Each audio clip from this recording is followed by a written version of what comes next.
Hey guys, how's it going? Welcome back to another FIFA 21 video where today we are going to be covering what I think are the best tactics in FIFA history. Now this is obviously very subjective because everybody has a different opinion on firstly what they in their opinion is the best formation, and then what is the best formation, the best tactics and instructions for that particular formation. Now we cover a lot of formations and do a lot of tactic videos on this channel, so we are pretty well experienced with most formations. But today I'm going to be sharing with you what I think is the best in terms of a meta formation, which we do plenty of videos on, and combine that with some fun. The reason why we're going to do this is because obviously a lot more people are getting into playing FUT Champs again in preparation for Team of the Season. Obviously, Team of the Season, people want to play their full complement of games to try and get the Team of the Season card. So people are going to want to be using the best tactics, the best players that they can get their hands on. So today we're going to be sharing the ones that are going to give you the best opportunity to do that. Without further ado, the formation in question, it is the 5-3-2. Now, the 5-3-2's got a really bad rap in terms of a lot of people. The way a lot of people use the 5-3-2 is in a really negative way. Now, you won't find on this channel us using any formation for that matter with negative tactics, whether it be drop back or whatever it may be, in a negative manner. We don't do that over here. We try and make, whilst we make a lot of meta tactics, we try and make a lot of tactics as fun and as entertaining as possible. And that's what we're doing with the 5-3-2 today. And I've been using this all week in Rivals, and I'm not a big Rivals fan because I don't like playing in Division 1. And I've been slapping people left, right, and centre with this. So I'm looking forward to taking this into FUT Champs this weekend league. Now, in terms of the tactics, we've gone press on possession lost. Now, this is really effective. And this formation and tactics as well is really good if you're someone who is quite aggressive. If you like to be quite aggressive defensively, and if you like to be quite aggressive in possession. Press on possession loss is a great way to start. I like to try and win the ball back high as I can, which is why I play with super high depth, because for me, whether you play super high depth or whether you play really low depth, you seem to get countered anyway. Regardless of what your depth is, regardless of your defensive style, you seem to get countered anyway. People always find a way to counter you and get in behind you. So you may as well play a high line. You may as well try and win the ball back as high up at the pitch as possible. Because if you're going to concede, it's most likely going to be a counter-attack anyway. So for me, I just take the proactive approach and just try and press on the front. And most of the time you win the ball back, and it creates an attacking opportunity more than you concede. So I win more than I lose in that regard. In terms of offensive style, we've gone fast build up.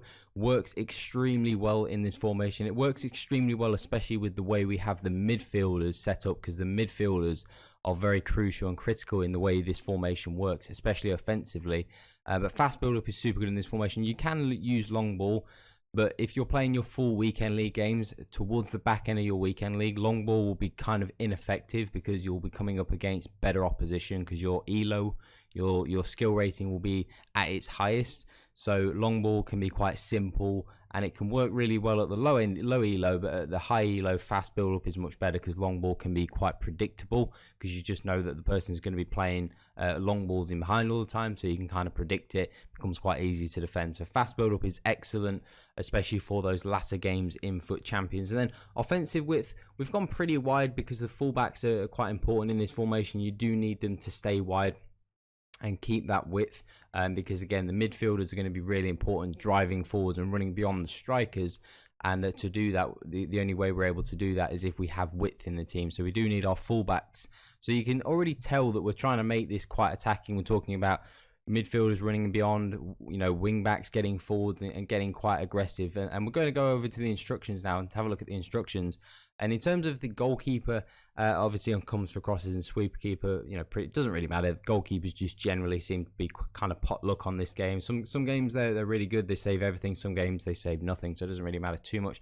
3 centre backs, of course, all on save while attacking. I really need to get rid of Seedorf out of my team because he is absolutely trash, and especially as like a third centre back. The reason why I put having Seedorf in there is good, and we talked about it and we touched on this before, is if you're someone who likes to be quite aggressive when you defend, me having someone like Seedorf is not a bad thing because he's more of a midfielder, so I can yank him out of position to try and win the ball back and be aggressive, knowing that I've still got 2 centre-backs behind me and 2 full-backs as well. So I've still got kind of a back 4 anyway, even if I do yank him out. So it's a good way. It's good if you like to be aggressive when you defend, because you're able to pull someone out and still have plenty of defenders back. In terms of the full-backs, Davies and Trent Alexander-Arnold, for starters, we've got them on balanced attack because we do want them getting forwards. We need them as part of the attack for sure because they're going to provide some width. The reason why we don't have them on join the attack is because that's a little bit too gung-ho, and that will leave you way too open for counters. Having them on balance, they will get forwards, but they'll have a shorter distance to cover to get back into their defensive shape. And for some reason as well, conservative interceptions on fullbacks seems to also impact the speed in which they get back into position. They seem to really run hard, and they seem to get back into position a lot quicker on conservative interceptions. So we've got that on with the fullbacks as well. And then overlap, because when they do go forwards, we don't want them creating problems by making it too narrow and getting in the way of players like Rooney and Messi when we're attacking. So we do need them to stay wide and stay out of the way, and the wing is where they need to go.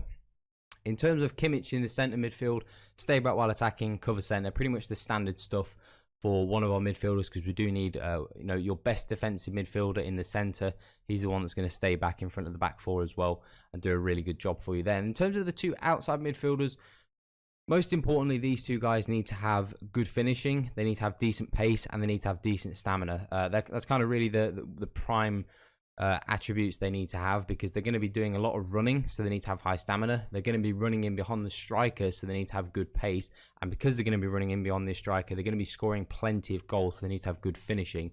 The dribbling and passing is a bonus if you can get them with that, but it's not ideal, it's not essential. Now we have these guys on get forwards because these guys are going to be a real threat, especially with that fast build up, and because of the way that the centre backs mark in this game, and because they try and pin themselves onto your strikers, really important that your two centre midfielders run beyond, because that will then detach the striker from the centre back. They're going to have to mark either the centre back, they're going to have to either mark the strikers, or they're going to have to mark one of the midfielders running in behind. So it's really important these guys get forwards, and really are going to be a great attacking assets for you, because they're going to make it really tough for your opponent to defend them, because they're going to be running all over the place. They're going to be creating space, and they're going to be just creating a lot of havoc. So it's going to allow you to really be quite unique with the way you attack, especially with the fast build up as well.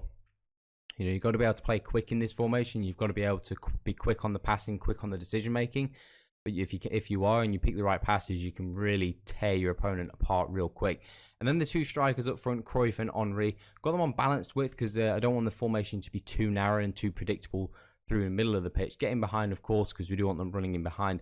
And we have them on comeback on defense. Now, this is something that a lot of people will see and think that's a defensive thing to do, but it's not a defensive thing to do because of what it does. The reason why comeback on defense has a bad rap is because a lot of people think when you're in defensive shape, it means they drop all the way back into your half. The reason why we have comeback on defense is because of the problem that we noted before. Because of the way AI defending is in this game, the centre backs pin themselves onto your striker. Now, if you've ever tried to play a pass up to your striker, and the centre back has kind of almost thrown you out of the way and then taken the ball off you and then strode into midfield, and then you've been counter attacked, that's because you don't have comeback on defense on your striker. The reason why you need to do that is because then when you do turn the ball over, so if let's say your opponent's running towards your goal, you tackle him. Now your strikers, because you're on comeback on defense, your strikers have detached themselves from your opponent's centre back. So now there's a gap between your striker and their centre back. So when you play it into your striker, that centre back's no longer touch tight to you. So now it's much easier to do give and goes and make some attacks, because the centre back's not going to immediately just take the ball off you. So that's the reason why we have comeback on defense on. It's not to be defensive, it's to pull them away from the centre back. Otherwise, when you play it into your striker, you will just lose the ball immediately. So that is our tactics for the 5-3-2. You can see we've built it in an extremely attacking way. I've had very good success with it. And this is a formation, and these tactics are good for having fun. You can see with the way we've set it up, quite attacking, but also allowing you to be extremely solid defensively when you come up against the better quality opposition later on in your FUT Champs runs, because you'll be playing against higher elo skilled players. So you're going to need something a little bit more robust and a little bit stronger defensively. You can tweak it if you would like, but for me, this so far has worked excellently well, worked super good. I used it in the back end of my Champs run and used it a lot this week in Rivals, and was very, very effective in Division 1. But that is it for the video, guys. So if you did enjoy, do drop a thumbs up. Do make sure you subscribe as well if you are new to the channel. If you want to get better at FIFA or just have a great place to talk about FIFA, make sure you join the Discord in the description. It is a great place to join, growing every single day. But that is it for today, guys. Have an awesome day. I'm out.